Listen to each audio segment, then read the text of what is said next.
வாருங்கள் நேயர்களே, கோகுலம் ஜோதிடம் அனைவரையும் அன்புடன் வரவேற்கிறது.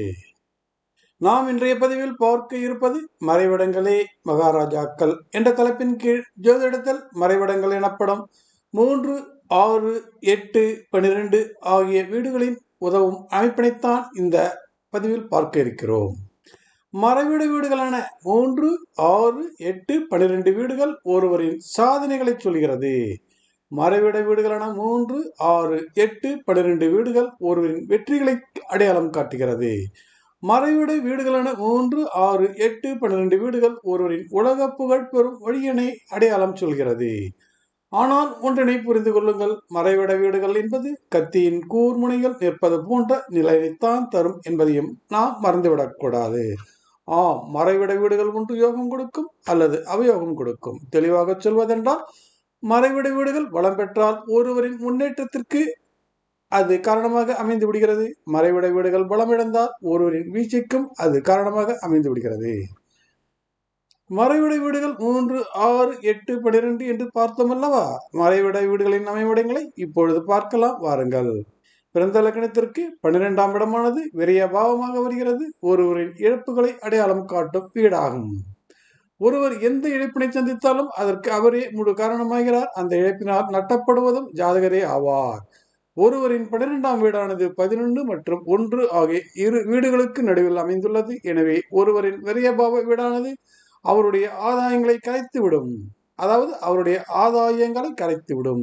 இன்னும் தீவிரமாக சொல்வதென்றால் பிறந்த ஜாதகரையே அசைத்து பார்க்கும். எனவேதான் 12ஆம் வீடானது மிக மிக முக்கியமான பங்களிப்பினை தரும் என்பதால் இந்த வீடானது நன்மை தர்ம அமைப்பில் அமைந்து விட்டால் யோகங்களை எளிதாக ஒருவர் பெற்றுவிட முடியும், வாழ்க்கையில் உயர்ந்து விட முடியும். ஒருவருடைய ஜாதகத்தில் 12ஆம் வீடானது எல்லைகளற்ற உலகனை அடையாளம் காட்டுகிறது. உலக அளவில் புகழ் பெறுவதற்கு 12ஆம் வீடு பலம் பெற்றால் உலக புகழினை பெறலாம். நாம் அடுத்ததாக பார்க்க இருப்பது மறைவிட வீடான 3ஆம் இடமாகும். ஒருவருக்கு 3ஆம் இடம் பலம் இழந்தால் அவருடைய திட்டங்கள் தோல்வி வரும். அவர்கள் மற்றவர்களால் புறக்கணிக்கப்படுவார்கள்.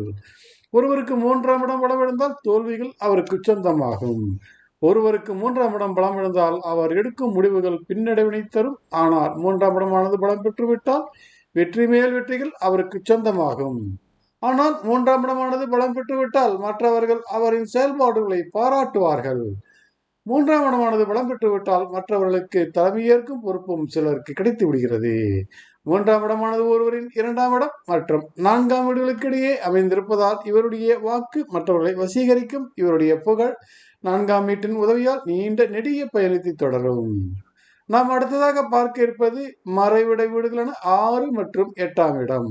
எதனால் 2 வீடுகளையும் சேர்த்து சொல்கிறோம் என்றால், 2 வீடுகளும் அருகருகே இருப்பதால் ஒரு சேர மறைவிட வீடுகளான 6 மற்றும் 8 ஆகிய வீடுகளை ஒரு சேரவே பார்க்கலாம். அதனில் ஒரு விஷயம் இருக்கிறது, அதனை ஒரு பார்க்கலாம். மறைவிட வீடுகளான 3, 6, 8, 12 ஆகிய வீடுகளில் மிக முக்கியமான மறைவிட வீடுகள் 6 மற்றும் 8 ஆகிய 2 வீடுகள் தான். இந்த 2 வீடுகளுக்கு இடையே இருப்பது 7ஆம் வீடு என்னும் களத்திரமாகும்.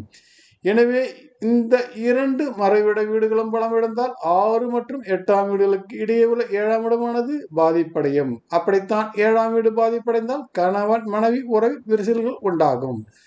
எனவேதான் ஆவதும் பெண்ணாலே அழிவதும் பெண்ணாலே என்ற பழமொழியும் இருக்கிறது. அதாவது களத்திரம் 7ஆம் இடம் பெண்ணுக்குரியதாக வந்து 6 மற்றும் 8ஆம் இடம் வலுப்பெற்றால், அதாவது உதவி செய்யக்கூடிய நிலையில் 6 மற்றும் 8ஆம் வீடுகள் இருந்தால் பெண்ணால் கணவன் நிலை உயரும். மாறாக மறைவிட வீடுகளுக்கு இடையே உள்ள 7ஆம் வீடு 6 மற்றும் 8 தீய குணங்களை பெற்றால் அந்த பெண்ணினால் ஆணின் உயர்வு தடைபடும். இதனைத்தான் ஆவதும் பெண்ணாலே அடைவதும் பெண்ணாலே என்று சொல்லப்படுகிறது. மறைவிட வீடுகளில் 6ஆம் இடத்திற்கு ஒரு பக்கம் 5ஆம் இடம் என்னும் பூர்வ புண்ணியம் என்னும் வீடு வருவதால் ஒருவருக்கு கிடைக்க வேண்டிய பூர்வ புண்ணியத்தினை அடையாளம் காட்டுகிறது. குறிப்பாக சொல்வதென்றால் 6ஆம் இடமே அடுத்த பிறப்பின் லக்னமாக வரும். மீண்டும் சொல்கிறேன், 6ஆம் இடமே அடுத்த பிறப்பின் லக்னமாக ஒருவருக்கு வரும். அதாவது மறுபிறப்பில் ஒருவர் பிறக்க வேண்டிய லக்னத்தை 6ஆம் இடம் கொண்டு தான் அறிய வேண்டும்.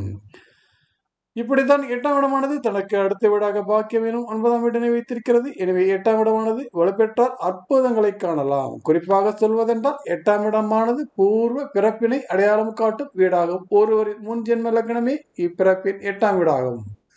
நன்றாக புரிந்து கொள்ளுங்கள், 8ஆம் இடம் பூர்வ ஜென்ம லக்னமாகும். 6ஆம் இடம் அடுத்த பிறப்பு ஜென்ம லக்னமாகும். எனவேதான் மறைவிட வீடுகள் ஜோதிடத்தில் ஒரு அரசாங்கமே செலுத்துகிறது. மொத்தமுள்ள 12 வீடுகளில் 10ஆம் வீட்டினை தவிர்த்து மற்ற வீடுகள் அனைத்தும் மறைவிட ஆதிக்கத்தில் தான் வருகிறது. எனவேதான் மறைவிடங்கள் உதவும் நிலை ஒருவருக்கு ஏற்பட்டால் அவர் உலகினையே வென்றுவிடலாம். அவருடைய சாம்ராஜ்யத்தில் அவரே ராஜாவாக இருப்பார். மறைவிட வீடுகள் அரசாள்பவர்களை உருவாக்குகிறது. மறைவிட வீடுகள் ஆராய்ச்சியாளர்களை உருவாக்குகிறது.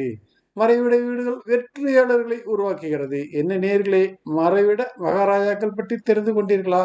மீண்டும் பிறிதொரு பதிவில் சந்திப்போம் நேர்களே.